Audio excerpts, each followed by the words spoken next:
Hello everyone,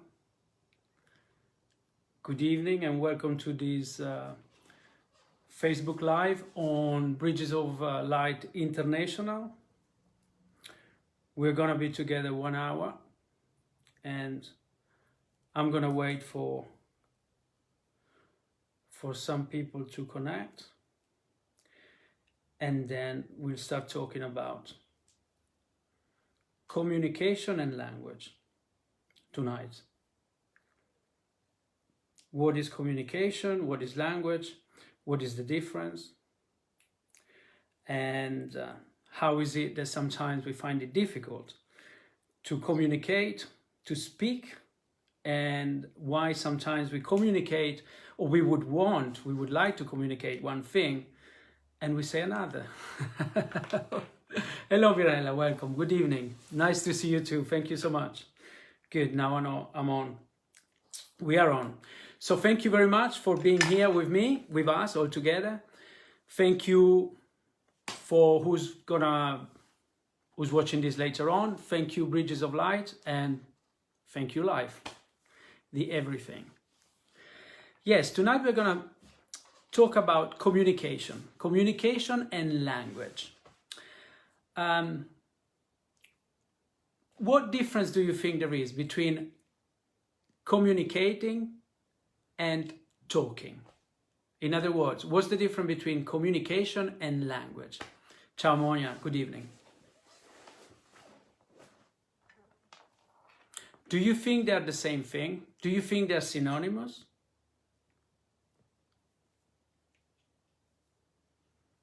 Or let's be more specific.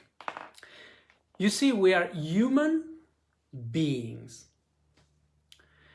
The human part of us is the conditioned, trained, educated part of us. The human part is the one that has a name, like my name is Luca, yours is Monia, Mariella, and the name that you've got. The human part is the one concerned with the job you have, with the status, with what you do, with where you live. And then we are beings as well. And the being is our essence, our soul, our spirit. Thank you, Mirella says, I can communicate without talking. Hello, Raf. Yes. So which one of these two parts, between the human part and the being part, can communicate without speaking? Which one of these communicate without saying a word? Hello, Marie. Hello, Antonella. You see this, the communication and the language, they can be used at the same time. They could be used in resonance, so to speak, in together, going in one direction that we intend them to be directed at. But often they don't, and that's when problems arise. The being, yes, Marie, thank you, yes.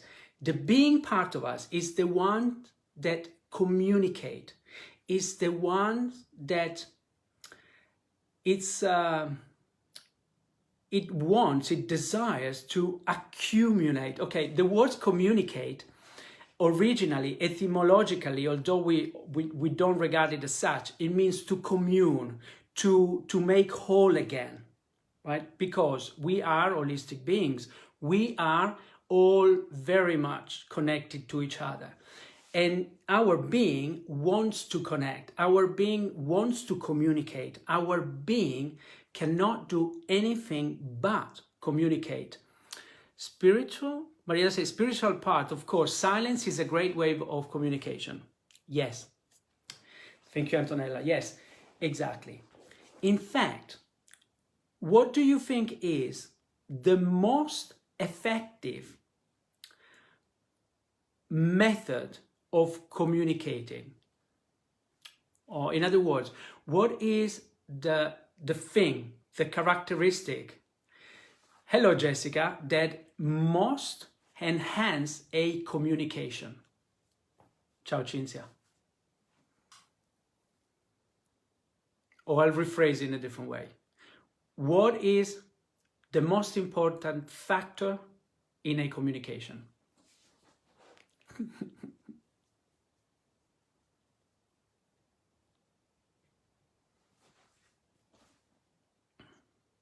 There's one thing that if we get good at, our level of communication is enhanced.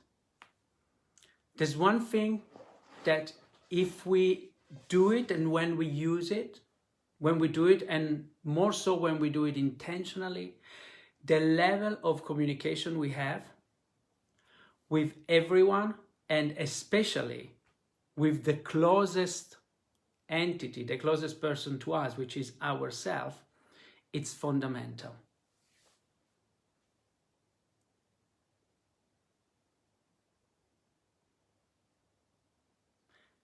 Silence. Our essence, our soul, our spirit communicates more than anything with silence. Yes, exactly. Thank you, Leticia. Is listening. When we are in silence, we can listen. We can receive.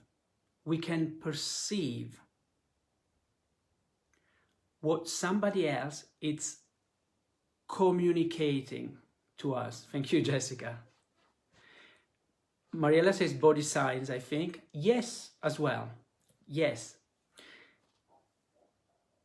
Because the body is the instrument that our essence, our soul is using. Let's say it's the vehicle that the essence uses to function in this reality. So yes, as you say, Mariella, the body signs communicate a lot. In fact, if we were truly able to look and watch people, it's not easy. Really, it's not easy, because when language comes in, when people are talking, we are trained, probably more trained and more habitually trained to listen to the words they say. So because we are listening to the words, we may be missing their body signs. But the body signs, these are what they tell us what is truly going on. In fact, when somebody is smiling at us, or maybe, and we can see, for example, that their smile is not genuine, maybe there is something going on, and maybe they're simply not telling us what's wrong because they don't want to burden us with their problems, but we can tell, can't we? If we truly look at them, we can see the incongruence between the language and the communication. Because, you know, language counts for only 7% of the message it's transferring between us. The rest, 93%, it is conveyed through the body language, the tone of voice, our emotional, the way we vibrate, and everything which is not just inherent to the language. Marie says, my biggest dislike is what I call unnecessary noise, chatter, and so forth. So many talk, but say very little. Silence is golden. Yes, I totally agree with you, Marie. But one thing that I like you to consider is, by the way, has any of you got a little voice in your head? Have you ever experienced that there's a little voice in your head sometimes? Hey, Samra, hello. Peace to you too. Have you ever had a little voice that tells you things? And maybe this voice sometimes it just appears out of nowhere. You would have much rather preferred to be quiet or to be able to focus on something, but here it comes, the little voice. Has it ever happened to you? I guess so. And you know what? You know, when we think that people are not, yes, always. I said always. Yes, you know when we think that people are not listening to us? Or maybe we think, oh, well, I'm not really a good listener. Yeah, there is a voice. Yes, definitely. And you know, one of the reasons why people often, they are not able, and I mean they're not able, they would if they could. Hey, hello Chiara, welcome. They would if they could, all the time, says Marie. They would if they could listen to us properly. But you know why they cannot? Because they are already too busy listening to this inner voice. In other words, each one of us, it is listening to something. It's not that we are not listening to anything, but this little voice, it's so close to us, and sometimes it's so it's speaking so much that we find it difficult to focus and listen to what's happening outside. So there is a way of truly listening to ourselves and to manage to not listen so much, or to quieten this little voice. One of the most effective methods that I know of, that I always tell you about, is to focus primarily on what we perceive with our physical senses. Because of what I think Maria was writing before, because our essence communicates to us through our body, whenever we are anchored into our body, meaning we are focused on our physical senses, they anchor us with the outside world, or what we perceive to be the outside world, because truly it is not outside. Outside and inside are concepts. Everything is a concept. And language created concept, created distinct, finite things. But nothing is distinct, nothing is finite. In fact, I told you before, probably a few lives ago, but I'll tell you again, we have the experience of, we are literally communicating with the world. We are always and constantly expressing ourselves and communicating, and we are in communion with everything when we are little children. When we grow up, when language comes into existence in our reality, we then detach, so to speak. We don't really, but we do. We have the experience of being detached to what is outside, because between us and the outside world, there is a concept, there is a name. For example, the little girl that is looking at a chair, the moment that somebody tells her that is a chair, between her and the thing that before it was just out there, but she was one with it, there is a concept, there is the word chair. And with words and language, things came into existence, and everything is as an identity and as a name and is a finite, different thing from us. But let me read first before I keep talking. Manuela says, first time I see you, very interesting. Thank you, Manuela, thanks, I'm glad. I'm happy about this. Mariela says, often I'm able to understand the way a person moves eyes, mouth, hands, when someone puts her hands through the hairs, when a person touches or moves the mouth.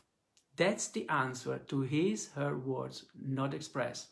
Yes, that's exactly how it works. Thank you, Mariela, for sharing that. Yes. If we were really able to see whenever somebody is making a facial expression, or people touching the hair or touching their nose or whatever else, they are expressing, their essence is expressing, like pushing out some data, some information that are not able, or they're not allowing themselves to express them verbally, openly. And of course, why do you think it's not always easy to express ourselves as fully as we would like? What is it that inhibits our essence, our spirit,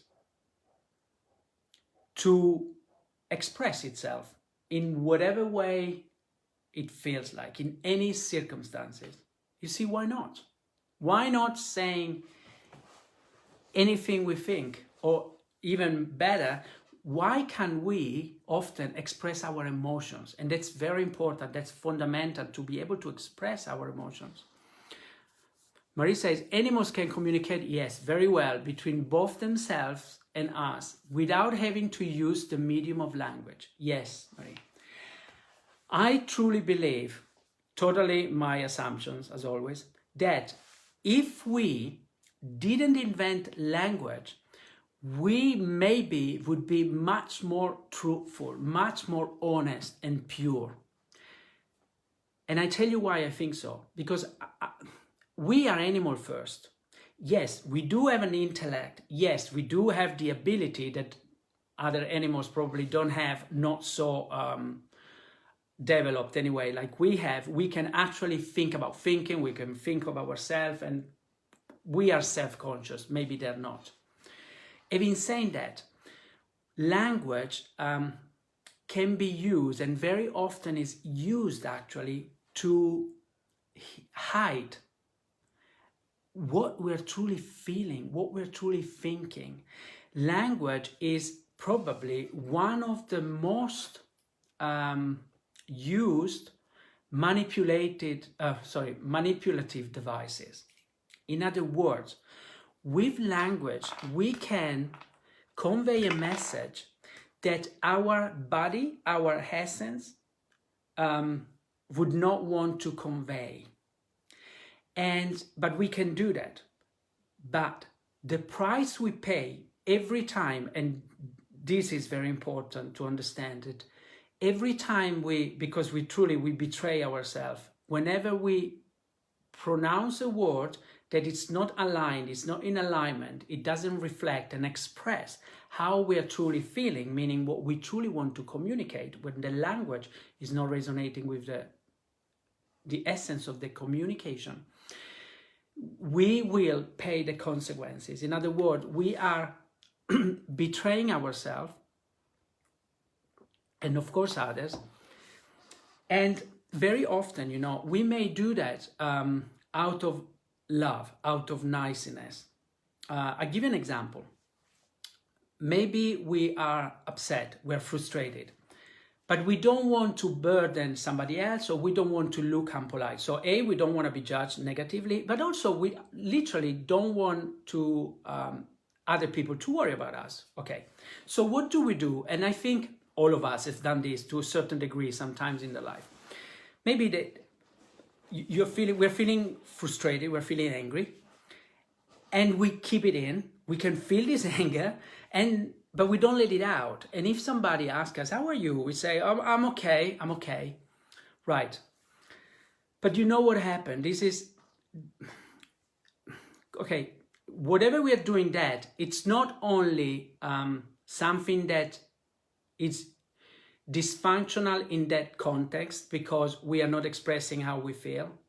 But what happened is that in the future, even when we are in a situation when we are actually feeling happy, because our own inner subconscious mental system has got the message, because we programmed it this way before, and the message is, I am not allowed to express the raw, real emotion, so I keep it in and I verbalize something else.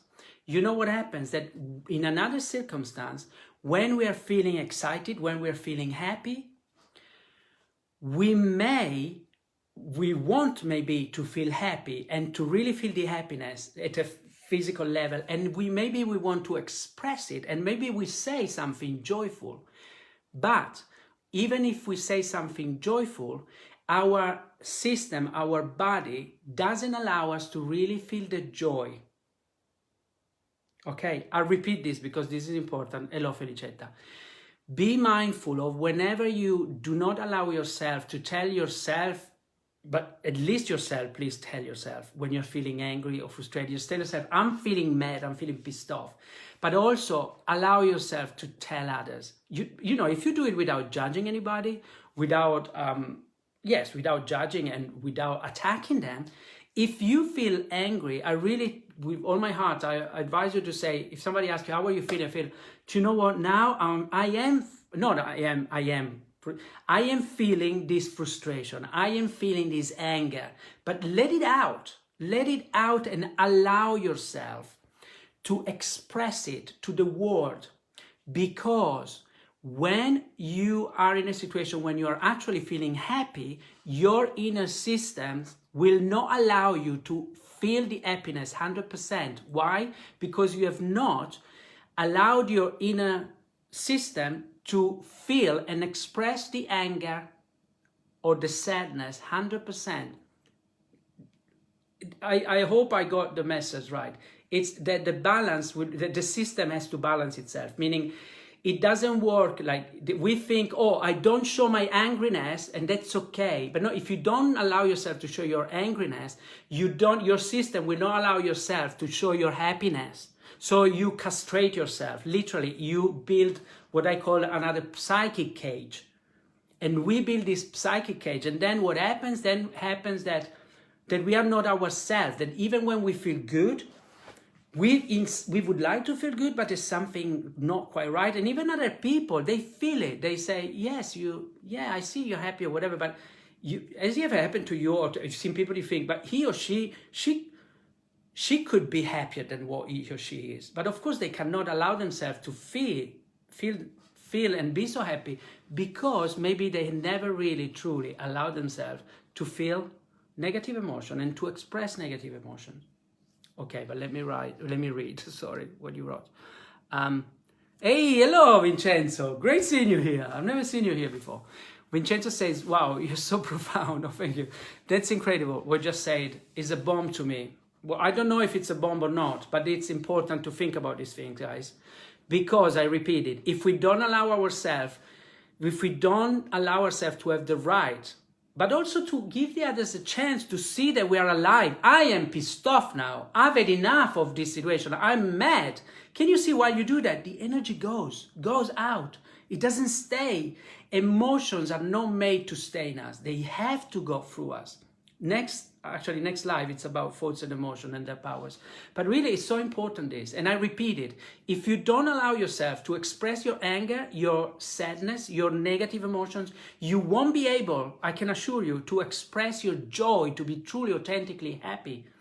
Because we are very our inner system is very symmetrical. Our subconscious gets the message that, oh, I am not allowed to express my anger. So it says, I am not allowed to express my joy. And we don't allow ourselves, we don't feel the rage. No, but it's there, and it gives us the illness, or it gives us the depression. But at the same time, we won't be ecstatic. It's not that because we suppress anger, we are more ecstatic. No, it's the opposite. With something missing. I should be feeling happy, but I'm not feeling happy. Anyway, depressed people with depressed personalities, that's what they've done. They've repressed. Of course, it's not their fault, because of life circumstances, their education, and also a lot of love from them. I repeat, this is, it's also out of love. We don't want to be a burden to other people, so we keep quiet. But I'm just here to tell you, you don't need to kick anybody in the ass. You don't need to shout to everybody. And definitely you don't need to judge people. But it's important that you feel and express your emotion. Anyway, Marie says, so acknowledge and express your feelings to yourself without directing that feeling towards others. Yes, that can be enough, Marie. Whenever, okay, let's say I'm outraged about something happened, or somebody did something to me, and I am mad. Maybe they betrayed me, for example. Okay, physiologically, the most important thing is that emotion, that emotional charge, which let's say it's anger, frustration, it must not stay in myself. If I let it out, I am healthy, I can assure you. If I let it in, it's gonna become problems. And this was demonstrated towards some experiment that they did at the beginning of the 19th centuries. What they did, they took, they put some rats in cages, and each one of these rats, they were on their own, by the way, in this cages, they were given some electric shock every few seconds, a little charge of every little shock, electric shock. Anyway, given a certain amount of time, a few days, like a week, 10 days, I don't know how long, the rats were dying. They would die, okay? Because of stress, because the amount of electricity was not killing themselves, but the stress was eating them, was killing them. Then what they did, it was they put 2 rats two mice in the cage. So instead of 1, there were 2, and they were giving them the same amount of electrical impulses at the same time like before. But this time what happened? This time, because it was 2 of them, whenever they were getting the electric shock, to release the anger that they were feeling, they were biting each other, right? But they were not dying. In other words, they would fight to release their stress, but they would die. They wouldn't die. But if they were on their own, they weren't allowing themselves to express their anger, and they were dying. Now, so that was the base of understanding the psychosomatic dynamics of illnesses, meaning stress, it's a very potent agent in creating physical illnesses. But coming back to your example, this doesn't mean that when we are angry, we have to eat somebody or shout at somebody. No. But what is important is that we acknowledge the emotions, and we feel it, and we let it out. Now, you could, if you want, punch something like a pillow or whatever, but you don't need to. As long as you are present and you really allow yourself to feel the emotions, it goes. Any raw emotions doesn't last more than an hour. But we very seldomly allow ourselves to really feel an emotion. And if it's anger, by the way, if you argue to somebody else, you may even fuel it even more. But anyway, Marie, yes, allow yourself to feel the feeling and express it. Maybe just let it out in somehow, I don't know, scream or do whatever, or go and have a run. So quiet, make yourself quieter. Well, if somebody else is involved, if you want to scream at them, seriously, I really believe that if you are disappointed because somebody mistreated you, in other words,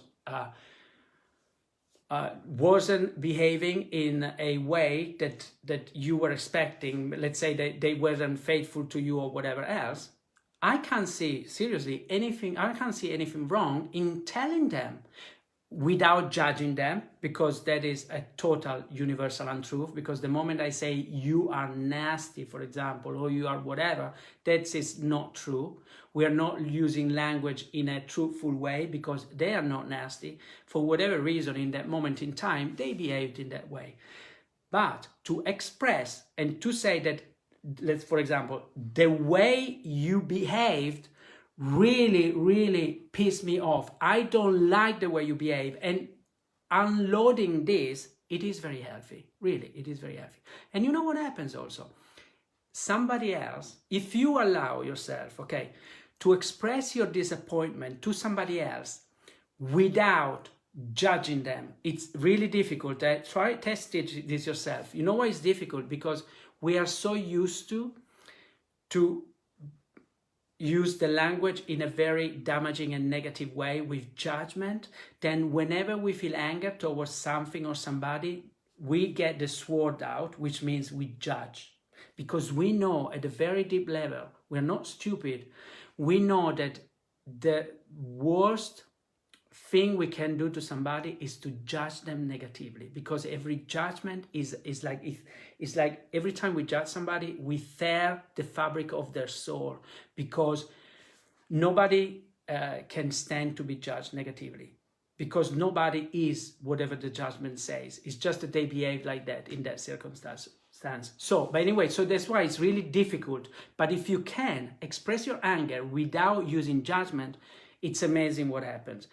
When I work with people, it takes me a while to train them to do that. But whenever people allow themselves to speak to other people and use a language when judgment is not present, but they communicate their disappointment and their anger, it's amazing. You know why? Because the other person, if you don't use judgment, it's anchored in reality. Because whenever you are, if you don't judge anything, you can only be present, and your language is communicating something truthful, meaning I don't like this, or I don't like what you did, but it doesn't say you are, or this thing is, I don't know, terrible. Are you with me? If you don't judge, you have to be really precise and say how you feel and what they did. And nobody normally is spoken to like that. So they would most probably respect you, honor you for that, and you will probably understand what is behind their behavior that we may have been tempted to judge.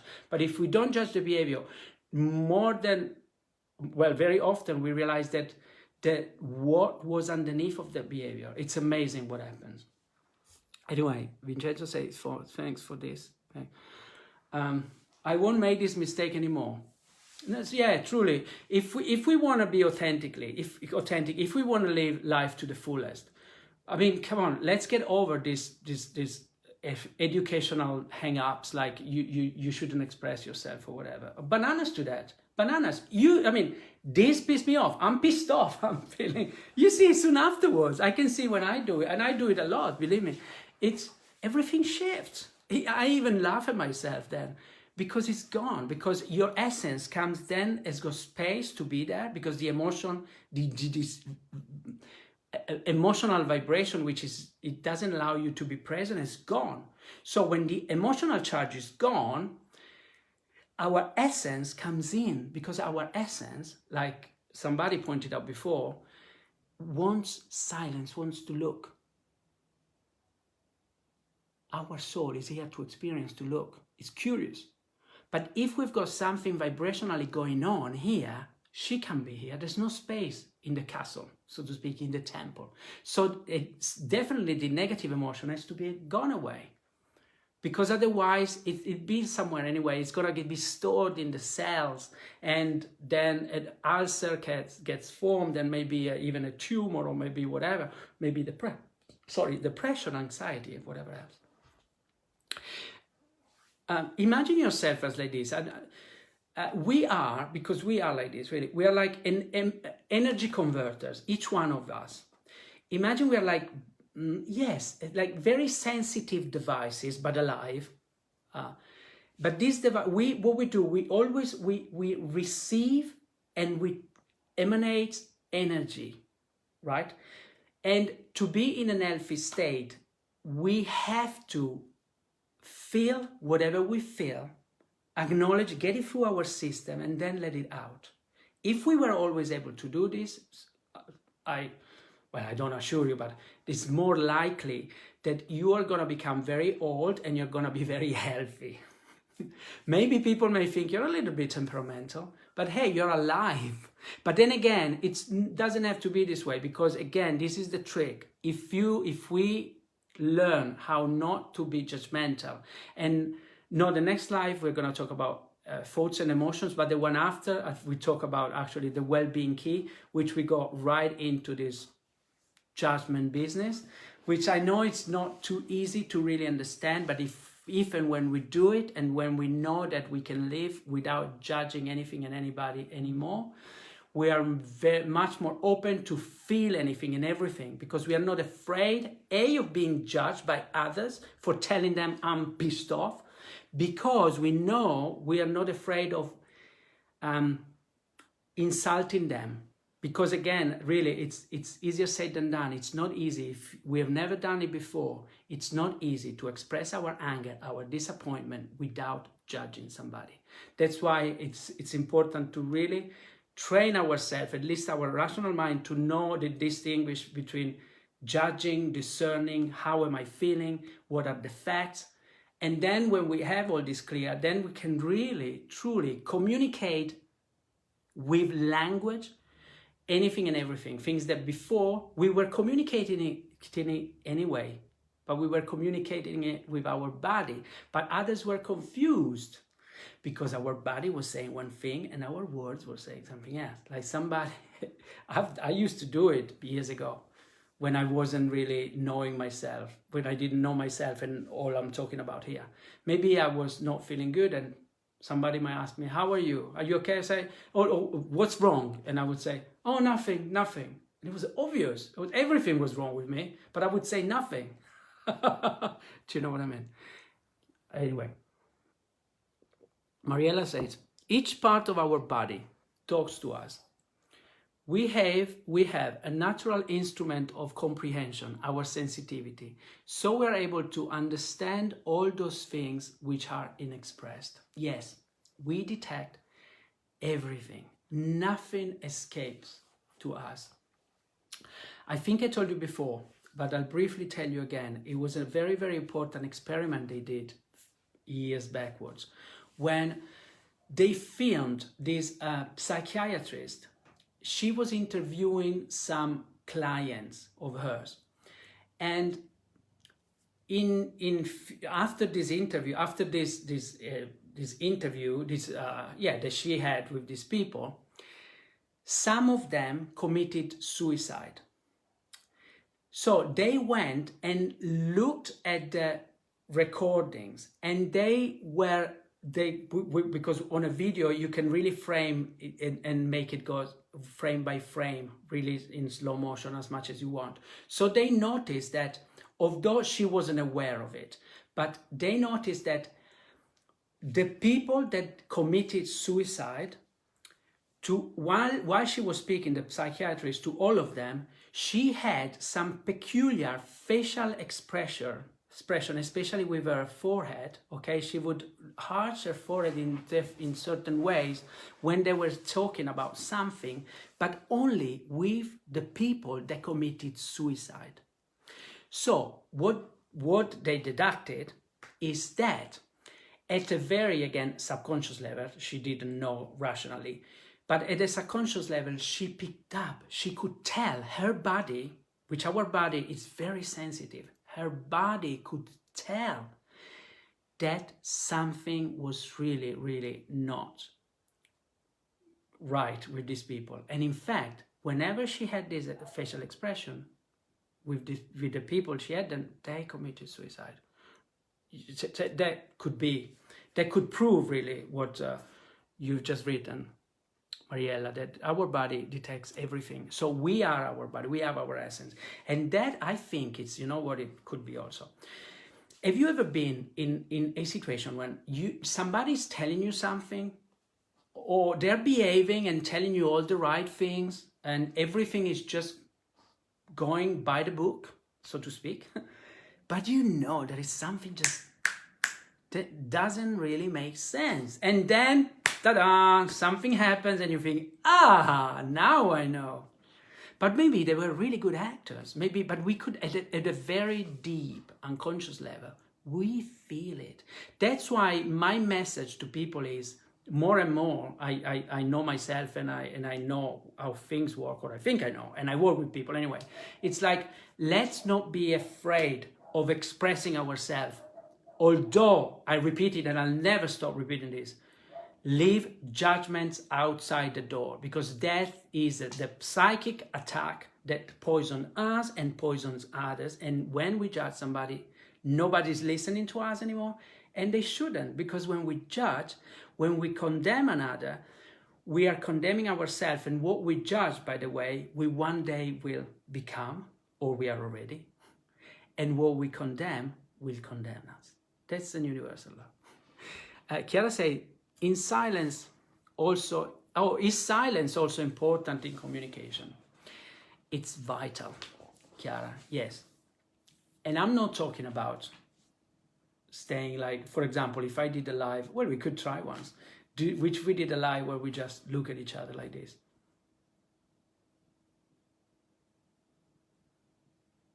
We could. And surely at a vibrational subconscious level, we may be communicating even more. But silence, you can use it always. It doesn't need to be a long period of silence. Let's do it now. Train yourself. You can do it, you do it consciously for a while, and then you may find yourself doing it anyway. Right from now, whenever you speak to somebody, I am doing it now. And if you ever notice, when I speak, not always, but often I do it, I speak very slowly. In fact, sometimes in some videos, some people, I've been told, oh, no, you speak too slowly, I'm bored, I don't like listening to you. But there's a reason behind it. I do it, yes, to create space. And also, you know why I do it? Because it keeps me present. In other words, either, and I tell you now as a speaker, two other cases. Either if you have especially 1 hour and if you don't know if people are going to interact or not, you either prepare yourself mentally and memorize, or you know what to say, because you may not interact with me. So what would I have to do? I would have to speak and feel the silence, so to speak. But to do what I'm telling you now that I do now, you have to have a certain degree of confidence, so to speak, and not be afraid of the silence. But that's why my invitation is from now on, train yourself to speak at a slower pace. You know what happens? It happens that, okay, some people might be thinking, oh, that Luca guy is so boring, he speaks too slowly, I am not listening to him. Fine. But who chooses not to judge me as being boring if he invested some time in listening to me? Chances are that my words are landing, literally words land into their psyche. My words might land into you at a deeper level than if I was talking to you like this. If I talk to you very fast, you might be thinking, oh, it's really cool. But your mind hasn't got enough time to really ponder on what I'm telling you. Do you get the idea? Our mind is a very fast processor, but not so fast.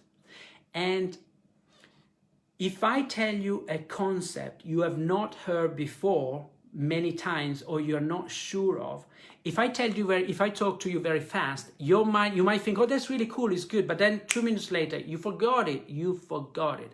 If I speak slower, and my intention always, and I'm serious, because you never know, I might be dying in the next 10 minutes. Seriously. So my intention is, whenever I do what I do that I love doing, which is this, working with people, my intention is to give my 100% and to transfer in the most appropriate way, the most amount of information I can. So if I speak slowly, and if you can bear with this, oh, it's too boring, you might get more information than if I'm speaking at a faster pace. Anyway, ciao, Silvia. Marie said, wish I could smile like that when I'm feeling pissed off. Yeah, well, it's not, but you know, Marie, if you can't, that's a good thing, I think. If you can't smile as if you were happy when you're pissed off, it means you're not a good actor. Or actress, sorry, you're not a good actress. So I think that's a good thing, you know. I think you might be more authentic than what you think. Because, you know, unless somebody really went to acting school, and there are those people, they're not actors, well, they never went to acting school, But they may fool you. They have wonderful smiles, and inside they are suffering. Again, maybe out of love, but you know, it just reminds me, saying this, of somebody, a beautiful girl. Well, she was my age, so anyway, she was living not too far from here, but beautiful in every way. And also, I mean, as a personality, you would see her and you would think, oh, she's absolutely fine, she's happy. And you know, she took her own life, and everybody was shocked. Just to give you an example, you see, appearances and language, some people are so good at hiding behind it that I think it's a quality you have. Vincenzo say, is it anything concerned forgiveness too? In case I were pissed off with someone. Okay, is it anything concerned forgiveness too? In case I was pissed off with someone. Okay, I'm not sure what you mean, Vincenzo, but let me see if I understand. Okay, if you are pissed off with somebody, okay, if you are pissed off with somebody, it is always, and I repeat, always healthier, to acknowledge that you are pissed off. Literally, don't tell stories, at least certainly to yourself, but not even to anybody else. And then, you know what? If you can express without judgment to this other person that you are pissed off because of something they did or something they said, not because they are nasty or whatever, because in that context, and you have to be very specific, because, and very factual, you know, when this happened and that happened and you say this and you did that, okay, I felt angry, I felt frustrated, state the emotion, and then also add a second time because I interpreted, okay, because that's the truth, I interpreted that as if you, I don't know, you weren't caring about my opinion, you weren't loving me enough, or whatever happened, right? Now, if you do that, you get rid of your negativity, so you're more present, you create the space for them to be more present, and also, if forgiveness has to come into place, it's easier because you offloaded the anger, but also the other person, when the other person sees how much we are pissed off, okay, they really understand what they have done, and believe me, at a very maybe unconscious level, maybe their rational, logical mind says, oh, how rude of you, you know, how dare you telling me this and whatever else. But their soul, their being is respecting you, is saying respect to you, namaste. Because deep down, we know who we are, and we know when we are taking the piss out of each other or not. So if you're pissed off, Vincenzo, with me, and if you tell me, I can assure you, rationally, my ego, trained mind will say, but deep down, I'll be like, respect. So what does that mean? That means that I see how much you are pissed off. I see how much I've hurt you. I have damaged you. So I am more stimulated, so to speak, to literally, truly feel and feel sorry for you, but not in a way, oh, it's poor you, but to say, okay, you know what, I'm sorry, I made a mistake. So you give me the chance to understand my mistake, and you respect me enough to tell me the truth about it. Because you know what, if we are being the purbanists, so to speak, the very educated people, that they keep the anger inside, and we don't tell anything to the person, we're not giving the opportunity to that person to know that that behavior, it's not really an appropriate one to have. And if we ever ask them for our forgiveness, if they haven't even seen us being angry and upset, you haven't seen our live emotions, again, it's a different story. I don't know if I explain myself properly, but I am all for, let's put the cards on the table. You know, what you did pissed me off. It's the reality. Okay, I just wanted to let you know this. Or if you think they could be doing something to make up for you, do it. People love that subconsciously, you know. So next time, please, I would request this for you. I would like you to behave like this. And you'll be surprised what happens when we do that. Mariela says, silence is the best way of inexpressed judgment. It's the kindly way to show your disappointment. I agree. If you mean though that you think using silence is a great weapon to have somebody to feel bad about what they did, I don't know how healthy that is. Does it make sense? Because then that it's almost like you use silence as a weapon, as like, but it's a supposition of mine. Does it make sense? It's almost like, okay, I'm not speaking to you anymore. But if they generate, it's as if you're holding grudges, you're not really clearing the air. Does it make sense? It's behind that judgment, it's a hidden, it's behind, the silence, there's a hidden judgment. I would say, well, let the judgment out. Let it out in the air. Does it make sense? But I don't know if that's what you mean, if that's what you are referring at. Someone says, I agree, the expression of emotions is vital. The way they are expressed has to be checked or monitored. Yes, of course, because if I'm angry and I start to throw things to people, that's probably not the best way of doing it. But if I know how to express emotions in a healthy way, again, without judging, but expressing them, and letting other people know why I'm feeling like this. And what is important though is the other people hear us with the language saying, I feel like this, and the emotion, like I feel angry because I interpreted what has happened in a certain way. Because the language has to match the communication, the verbal communication. Like, let's say I give you a visual. Let's say what is language and what is communication. Here, this, best costume ever. This is the language, right? And the language is always artificial. It's just made of symbols. But this is what communicates. This is communication. It's a picture. Our soul, our subconscious, communicates in pictures, images, and feelings and emotions. It's only our left brain, where the language is, our rational mind, that communicates with words.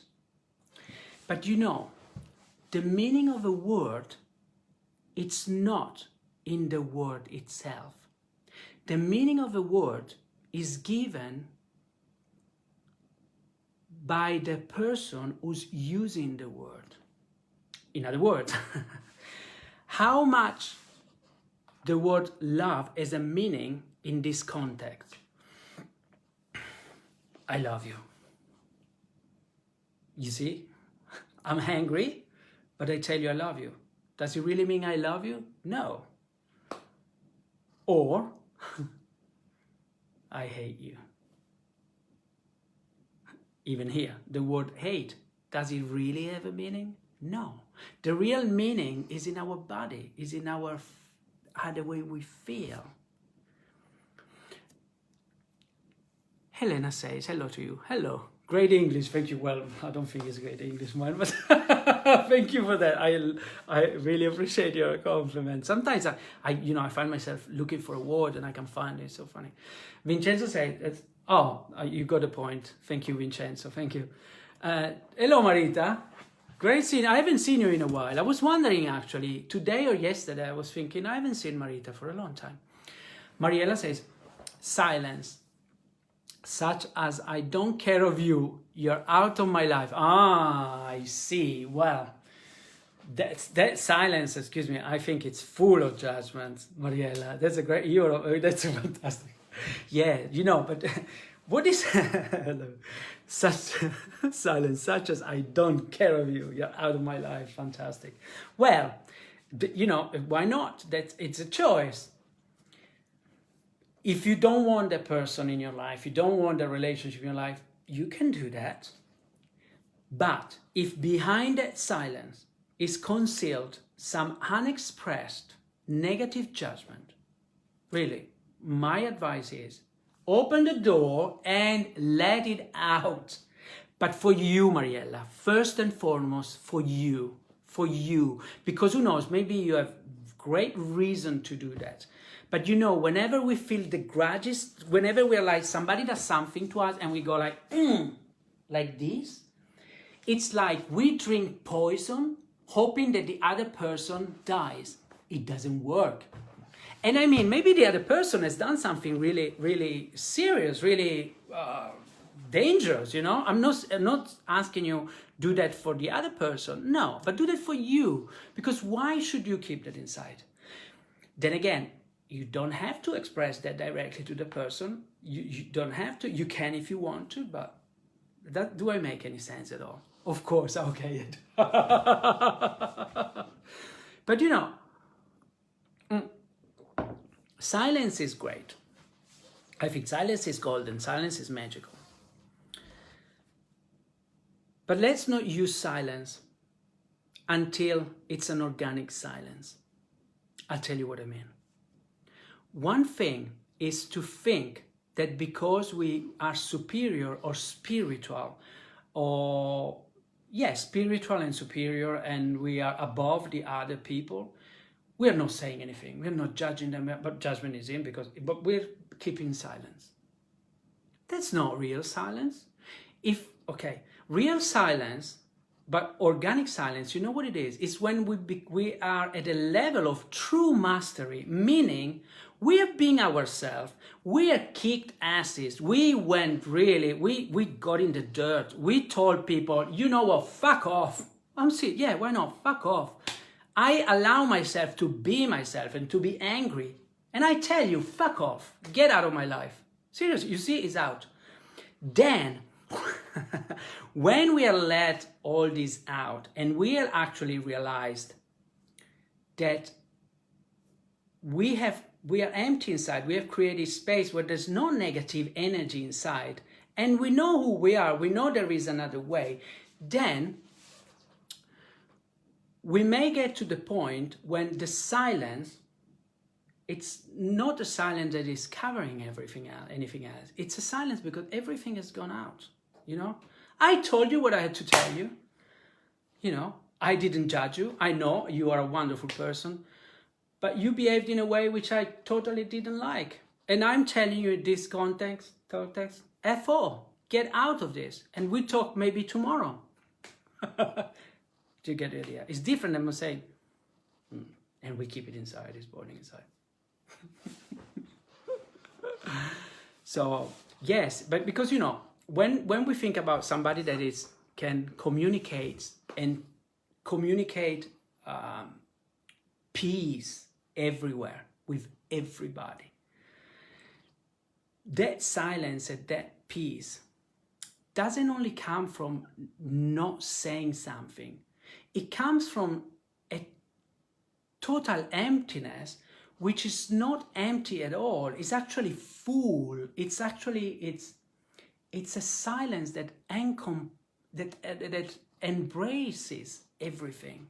I don't know if I am explaining myself probably. Do you see what I mean?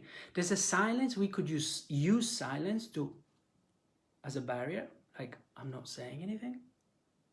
In which case, I would say, if there's something that you're holding on to, for God's sake, for heaven's sake, God is not gonna get shocked by what you can say. Say it, just let it out. Poof. It's words anyway. Just don't take anything and harm somebody. Seriously. And then there may be emptiness. Then there may be silence. But that silence, it's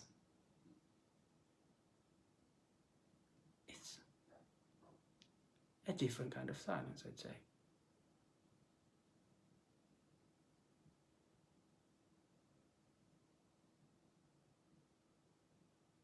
I've been saying that.